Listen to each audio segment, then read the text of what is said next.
Hello friends, हम पढ़ रहे हैं एनिमल टिश्यू। और एनिमल टिश्यू में हम कनेक्टिव टिश्यू वाला जो है पोर्शन पढ़ रहे हैं। और उस कनेक्टिव टिश्यू में हमने स्पेशलाइज कनेक्टिव टिश्यू में ब्लड के बारे में पढ़ लिया है। तो ब्लड का पोर्शन कंप्लीट हो गया। आज हमें पढ़ना है कार्टिलेज के बारे में। कार्टिलेजिनस टिश्यू या कार्टिलेज के बारे में हमें पढ़ना है। कार्टिलेजिनस टिश्यू जो होते हैं यानी जो कार्टिलेजेस होते हैं, ये अपने फर्मनेस और इलास्टिसिटी यानी अपने हार्डनेस में यानी कि हार्ड होने में और इलास्टिक होने में लचीलेपन में ये बोन और फाइब्रस कनेक्टिव टिश्यू के बीच होते हैं। यानी कि ये ना तो जो है बोन की तरह हार्ड होते हैं और ना ये फाइब्रस कनेक्टिव टिश्यू की तरह से मुलायम होते हैं। इन दोनों के बीच के कड़ी होते हैं। तो इन दोनों के बीच के ये टिश्यूज होते हैं। इस तरह के जो टिश्यूज होते हैं यानी कार्टिलेजेस होते हैं, ये दो तरह की सेल्स से बने, दो तरह के स्ट्रक्चर से बने होते हैं। एक तो कॉन्ड्रोब्लास्ट जो उनकी सेल्स होती हैं और दूसरे इंटरसेलुलर मैट्रिक्स। इंटरसेलुलर जो मैट्रिक्स होता है वो कॉन्ड्रोम्यूकॉइड और कॉन्ड्रो एल्ब्यूमिनॉइड से बना होता है। कॉन्ड्रोम्यूकॉइड जो होता है ये हाइड्रोलिसिस पर कॉन्ड्राइन सल्फ्यूरिक एसिड में चेंज करता है।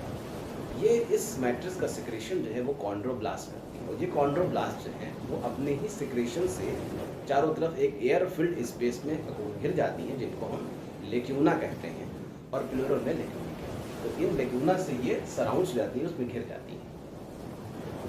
अब हम इन कार्टिलेजेस का हम अगर क्लासिफिकेशन देखें तो ये कार्टिलेजेस जो होती हैं अपने नंबर ऑफ सेल्स की अकॉर्डिंग और अपने मैट्रिक्स के अकॉर्डिंग जो है ये number of sales and amount of matrix nature of matrix के अकॉर्डिंग ये तीन तरह के ग्रुप में इनको हम क्लासिफाई करते हैं। पहला ग्रुप जो है वो है हाइलाइन कार्टिलेज। पहला ग्रुप है हाइलाइन कार्टिलेज का।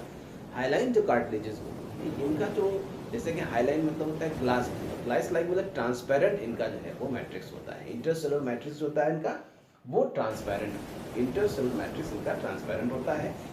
इनमें फाइबर्स जो होते हैं वो कम होते हैं। फाइबर्स का अमाउंट इनमें कम होता है इन कंपेरिजन टू अदर जो है कार्टिलेजेस के। ये इनमें फाइबर्स का अमाउंट कम होता है।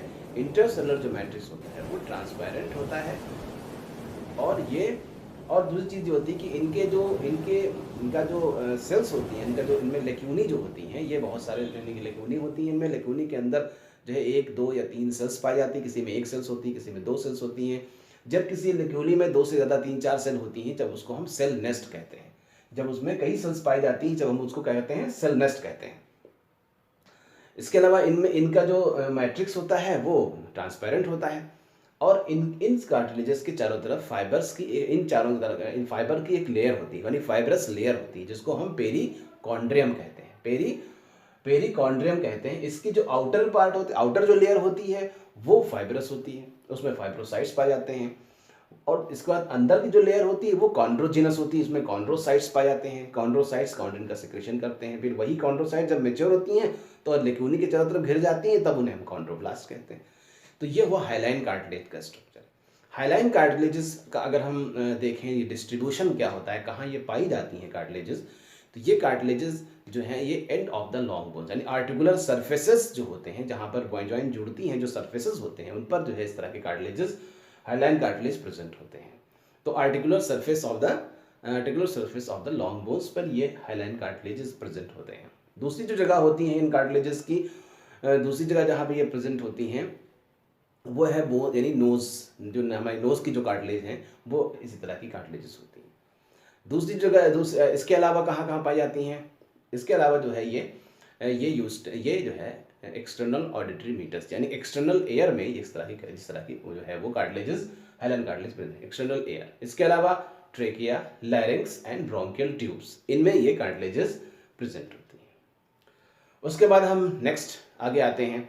दूसरी तरह जो कार्टिलेज वो फाइब्रस कार्टिलेज है। फाइब्रस कार्टिलेज का नाम से पता इनमें फाइबर्स का अमाउंट ज़्यादा होता है। इसमें कोलेजन फाइबर्स के बंडल प्रेजेंट होते हैं। बीच बीच में इनमें जो है कॉन्ड्रोसाइट्स से कॉन्ड्रोब्लास्ट की जो है वो लेक्यूनी प्रेजेंट होते हैं, लेक्यूनी पाई जाती हैं, उनके अंदर कॉन्ड्रोब्लास्ट प्रेजेंट होते हैं। और फाइबर्स के जो यानी कोलेजन फाइबर्स के बहुत सारे इसमें बंडल्स जो है वो पूरे भर में डिस्ट्रीब्यूट रहते हैं। बीच बीच में इलास्टिक फाइबर्स भी प्रेजेंट होते हैं। लेकिन ये खास बात जो इसमें होती है, इनमें पेरिकॉन्ड्रियम जो है वो एब्सेंट होती है। पेरिकॉन्ड्रियम इनमें नहीं पाई जाती है। इस तरह के कार्टिलेज ऐसी जगहों पर पाए जाते हैं जहाँ पर शेयरिंग और जो है शेयरिंग फोर्सेस की ज़रूरत होती है, जहाँ पर जो है स्ट्रेंथ की ज़रूरत जहाँ ज़्यादा होती है, और ये कार्टिलेज पाए जाते हैं। यानी कि ऐसी जगहों पर पाए जाएंगे ये कार्टिलेज जहाँ पर स्ट्रेंथ की ज़रूरत होती है, जहाँ पर शेयर फोर्स की जो है ज़रूरत होती है, वहाँ पर ये कार्टिलेजेस पाए जाते हैं। अब ये कार्टिलेज कहाँ पाए जाते हैं? इन कार्टिलेज के पाए जाने की एक जगह है इंटरवर्टिब्रल डिस्क, यानी दो वर्टिब्री के बीच में जो यानी कि जो डिस्क होती है, दोनों दो वर्टिब्री की जो स्पेस होता है, यानी कि एक वर्टिब्री की बॉडी और दूसरे वर्टिब्री के बॉडी के जो स्पेस होता है वो इन्हीं कार्टिलेज से फिल्ड होता है। यानी कि इनके बीच में ये कार्टिलेज की डिस्क पाई जाती है जिसको इंटरवर्टिब्रल डिस्क कहते हैं, वो इसी तरह कार्टिलेज की बनी होती है। ये डिस्क के बीच में एक लचीलापन प्रोवाइड करती है, जैसे डिस्क जैसे यानी कि वर्टिब्री के बीच में एक लचीलापन प्रोवाइड करती है, जिससे कहता है कि जब हम खड़े होते हैं तो ये डिस्क दब जाती हैं, लेटते हैं तो ये रिलैक्स हो जाती हैं। तो इस तरह से एक उसमें एक जो है फ्लेक्सिबिलिटी प्रोवाइड करती हैं। दूसरा जो जगह जो पाई जाती है वो प्यूबिक सिम्फाइसिस है। प्यूबिक सिम्फाइसिस मतलब दो प्यूबिक बोन जो है जो हमारी जो हिप बोन होती है, जो 3 हड्डियों से मिलकर बनी होती है, उसमें जो उसमें आगे की तरफ जो एंटीरियर जो बोन होती है जिसको हम प्यूबिस कहते हैं, ये दोनों प्यूबिक बोन होती हैं आपस में, तो जहाँ पे जुड़ती हैं, जहाँ इन दोनों के बीच ज्वाइंट होता है उसको प्यूबिक सिम्फाइसिस कहते हैं। तो उस प्यूबिक सिम्फाइसिस जो होता है, इन दोनों ज्वाइंट दोनों बोन्स के बीच में जो है ये कार्टिलेज प्रेजेंट होती हैं। और इन कार्टिलेज की एक फ्लेक्सिबिलिटी की वजह से जब डिलीवरी का वक्त होता है तो इस जो है ये कार्टिलेज जो है वो डायलेट हो जाती हैं, और मतलब ये इन कार्टिलेज की जो फ्लेक्सिबिलिटी है, जो लचीलापन है, ये उसको प्यूबिक सिम्फाइसिस यानी कि उसको डायलेट होने में हेल्प करता है, जिससे इजी पैसेज ऑफ फीटस हो जाता है। तो ये तो हो गया इलास्टिक कार्टिलेज के, ये तो हो गया फाइब्रस कार्टिलेज के बारे में। उसके बाद नेक्स्ट जो कार्टिलेज है, तीसरी जो कार्टिलेज है वो है इलास्टिक कार्टिलेज। इलास्टिक जो कार्टिलेज है, इन कार्टिलेजेस में क्या होता है कि इनमें क्या होता है, इंटरसेलुलर जो मैट्रिक्स होता है वो उसके अंदर इलास्टिन फाइबर्स यानी येलो इलास्टिन फाइबर्स जो है बहुत सारे पाए जाते हैं, और ये इलास्टिन फाइबर्स की ब्रांच होते हैं, उनका पूरा एक नेटवर्क प्रेजेंट होता है। बीच बीच में कोलेजन फाइबर्स के भी बंडल प्रेजेंट होते हैं, लेक्यूनी प्रेजेंट होते हैं, बहुत सारे लेक्यूनी प्रेजेंट होते हैं जिनके अंदर कॉन्ड्रोब्लास्ट पाए जाते हैं। इसके अलावा फाइब्रोसाइट्स भी प्रेजेंट होती हैं, फाइबर्स पेरिकॉन्ड्रम भी प्रेजेंट होता है इनमें। इन जो है ये जो है इस तरह की जो कार्टिलेजेस होती हैं वो कहाँ पाई जाती हैं? इस तरह की जो कार्टिलेज होती हैं वो ऐसी जगहों पर जहाँ पाई जाती हैं जहाँ पर इलास्टिसिटी की ज़रूरत होती है, फ्लेक्सिबिलिटी की ज़रूरत होती है, इलास्टिसिटी की ज़रूरत होती है, वहाँ पर ये कार्टिलेजेस पाई जाती हैं। अच्छा, फाइब्रस कार्टिलेज जो है वो तो जो इलास्टिक कार्टिलेज कहाँ पाई जाती हैं? तो इलास्टिक कार्टिलेज जो है वो एयर पिन्ना है, जैसे एयर पिन्ना है, ये लचीलापन है, ये यहाँ पर पाई जा रही हैं, तो एयर पिन्ना में इलास्टिक कार्टिलेजेस पाई जाती हैं। और दूसरी जो जगह है वो जो है यूस्टेकियन ट्यूब, यानी वो ट्यूब जो मिडिल एयर जो है, जिस ट्यूब को मिडिल एयर जो है वो फेरेंक्स में खुलती है, वह ट्यूब होती है जिसको हम जो है यूस्टेकियन ट्यूब कहते हैं। वहाँ पर भी इस तरह के कार्टिलेज प्रेजेंट होते हैं, वहाँ भी फ्लेक्सिबिलिटी की जरूरत है कि एयर प्रेशर मेंटेन करना होता है, एक्सटर्नल और बाहर का एयर प्रेशर, अंदर का एयर प्रेशर, मिडिल एयर का प्रेशर मेंटेन करने के लिए वहाँ भी फ्लेक्सिबिलिटी की जरूरत होती है, तो वहाँ भी इस तरह के जो है कार्टिलेज प्रेजेंट होते हैं, हाई जो है इलास्टिक कार्टिलेज। तो ये दो जगह हमें बताएं, एक तो एयर पिन्ना और दूसरे एयर पिन्ना हो गया, दूसरे जो है वो यूस्टेकियन ट्यूब में इस तरह के कार्टिलेज पाए जाते हैं। तीसरी जो जगह है वो एपिग्लॉटिस है। एपिग्लॉटिस का मतलब वो ढक जो है एक लिड लाइक स्ट्रक्चर होता है जो हमारे रिस्पायरेटरी पैसेज को हम जब खाना निकलते हैं उस वक्त उसको बंद करता है, ताकि खाने का जो हमारा जो है वो रिस्पायरेटरी पैसेज में न जाने पाए। तो वो एपिग्लॉटिस में इस तरह के कार्टिलेजेस प्रेजेंट होते हैं। तो ये 3 तरह के कार्टिलेजेस और उनका डिस्ट्रीब्यूशन, उनका स्ट्रक्चर और डिस्ट्रीब्यूशन हो गया। अब लास्ट चीज़ होती है फंक्शन ऑफ द कार्टिलेज, क्या होते हैं, जो है कार्टिलेज क्या फंक्शन करते हैं। तो कार्टिलेजेस जैसे कि जो है इनके अंदर फ्लेक्सिबिलिटी होती है, इनके अंदर जो है इनका जो ये जो फर्मनेस इनमें बहुत कम होती है, ये इलास्टिक होते हैं। तो ये एक तो काम इनका मैकेनिकल सपोर्ट करना है, किसी पार्ट को मैकेनिकल सपोर्ट करती है, उसका एक शेप प्रोवाइड करती है, उसके अंदर उसको रिजिडिटी और शेप और इलास्टिसिटी ये प्रोवाइड करती है।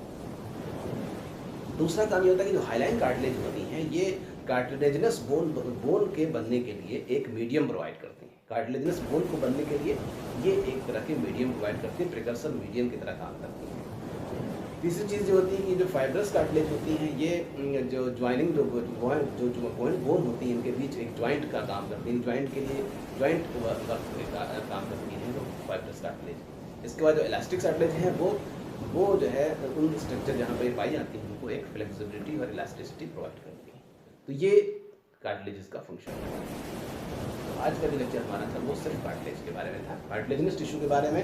तो इस तरह से हम स्पेशलाइज्ड टिश्यू जो कनेक्टिव टिश्यू है उनमें हमने ब्लड पढ़ा, ब्लड के बारे में पढ़ लिया, और दूसरा जो स्पेशलाइज्ड टिश्यू है वो कार्टिलेज। अब हमारा जो नेक्स्ट स्पेशलाइजेशन टिश्यू है, बोन है, बोन के बारे में नेक्स्ट